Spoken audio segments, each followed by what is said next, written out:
আদর্শ মহিলার অনেক বৈশিষ্ট্য আছে, তার মধ্যে একটি গুরুত্বপূর্ণ বৈশিষ্ট্য হচ্ছে তারা কোনদিন জেনা ব্যভিচার খারাপ অশ্লীল কাজ কোনদিন করবে না।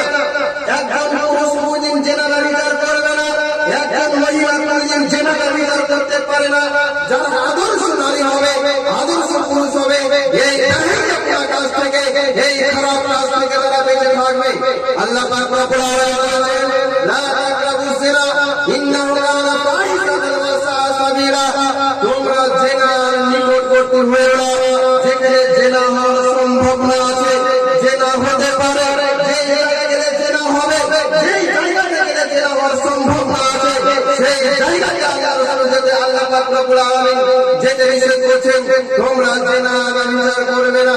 জিনা ব্যভিচার অনেক রকম ভাবে হয়, হাতের মাধ্যমে জেনা হয়, চোখের মাধ্যমে জেনা হয়, মুখের মাধ্যমে জেনা হয়, অন্তরের মাধ্যমে জেনা হয়, পায়ের মাধ্যমে জেনা হয়। জেনা ব্যভিচার অনেক রকম আছে। অতএব একজন আদর্শ পুরুষ, আদর্শ নারী কোনদিন জেনা ব্যভিচারের কাছেই যাবে না।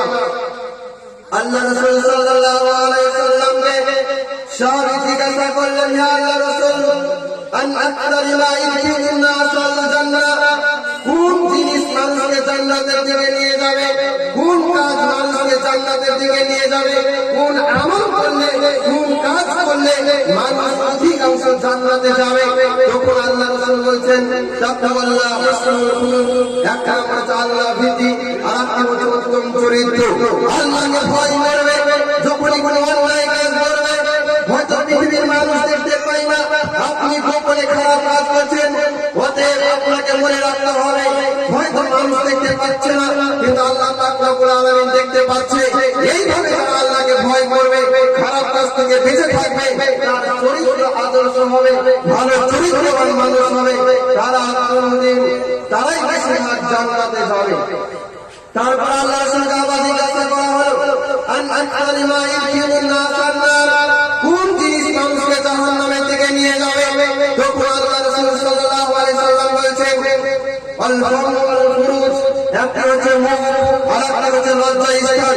এই মুখের হেফাজত যারা করবে না, মুখের মাধ্যমে খারাপ কথা বলবে, মুখের মাধ্যমে গীবত করবে, মানুষকে মিথ্যা কথা বলবে, এই মানুষকে আঘাত দিয়ে কথা বলবে, তারাই বেশি জাহান্নামে যাবে। আর একটা হচ্ছে লজ্জা স্থান, অতএব লজ্জা স্থানে যারা হেফাজত করবে না, জিনা ব্যভিচারের সঙ্গে যুক্ত থাকবে, তারা হচ্ছে অধিকাংশ জাহান্নামে যাবে। এই কথা আল্লাহ রাসূল বললেন।